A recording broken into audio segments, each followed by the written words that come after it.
दोस्तों, हमारे बुजुर्गों ने हमें बताया है कि जब भी हमें डर लगे तो हमें हनुमान चालीसा का पाठ करना चाहिए। इससे हमारे मन का डर खत्म हो जाता है। पर अगर क्या हो कि आपके सामने अगर ऐसा प्रेत आ जाए जिसके सामने हनुमान चालीसा पढ़ने का भी कोई फायदा ना हो, तो ये चीज़ सोच कर ही हमारी रूह कांप जाती है। तो जरा सोचिए, अगर ये किसी के साथ सच में हो तो।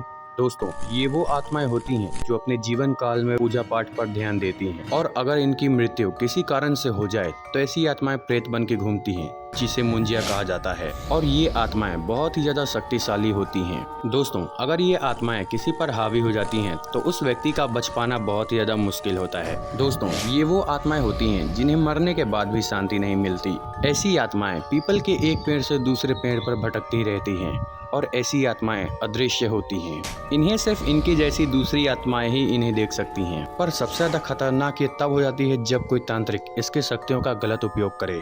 दोस्तों, ज्यादातर ऐसी आत्माओं का इस्तेमाल तांत्रिक अपने दुश्मनों के वंशज को खत्म करने के लिए करते हैं। ये आत्मा इतनी ज्यादा खतरनाक होती है कि ये किसी औरत के पेट में पल रहे बच्चे को भी मार सकती है। ऐसी आत्मा किसी को परेशान ना कर सके, इसीलिए इसे मंत्रों द्वारा पीपल के पेड़ पर बांध दिया जाता है। अगर किसी के गलती के कारण ये आत्मा अगर आजाद हो जाए तो इसे दोबारा बांध पाना बहुत ही ज्यादा मुश्किल होता है। दोस्तों, अगर ऐसी आत्मा किसी के भी शरीर में प्रवेश कर जाती है तो उस व्यक्ति को मंत्रों द्वारा बचा पाना नामुमकिन होता है। लेकिन ऐसा कहा जाता है कि जहां मुसीबत होती है तो वहां उसका समाधान भी जरूर होता है।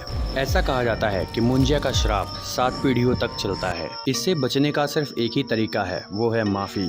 और ऐसा कहा जाता है कि मुंजिया किसी को परेशान तभी करता है जब वो किसी पर नाराज हो। वो ऐसे ही बिना किसी कारण से किसी को भी परेशान नहीं करता है। उसका दिमाग एक छोटे बच्चे की तरह होता है। अगर उससे सच्चे दिल से माफी मांग लिया जाए तो वो अपने शिकार को छोड़कर चला जाता है। अगर कोई बलपूर्वक कोशिश करता है उस व्यक्ति को बचाने का तो मुंजिया उस व्यक्ति की जान भी ले सकता है। तो चलिए अब मैं आपको बताता हूँ मुंजिया से रिलेटेड एक सच्ची घटना।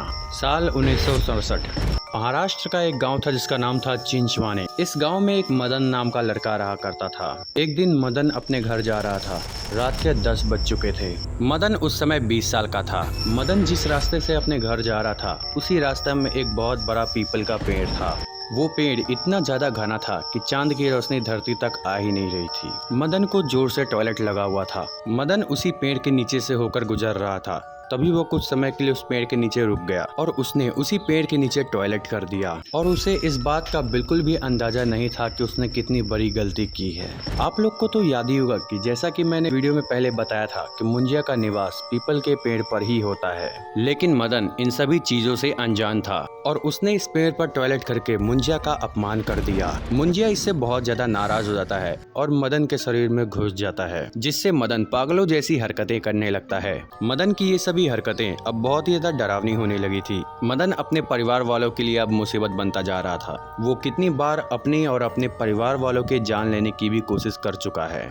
मदन के परिवार वाले अब उससे परेशान हो चुके थे। समय बीतता जा रहा था और कोई भी उसके इस हालत का कारण नहीं ढूंढ पा रहा था। समय अपनी गति से आगे बढ़ रहा था। मुंजिया अब मदन पर और भी ज्यादा हावी होता जा रहा था। फिर एक दिन मदन के परिवार वालों की रहस्यमय तरीके से मौत हो जाती है।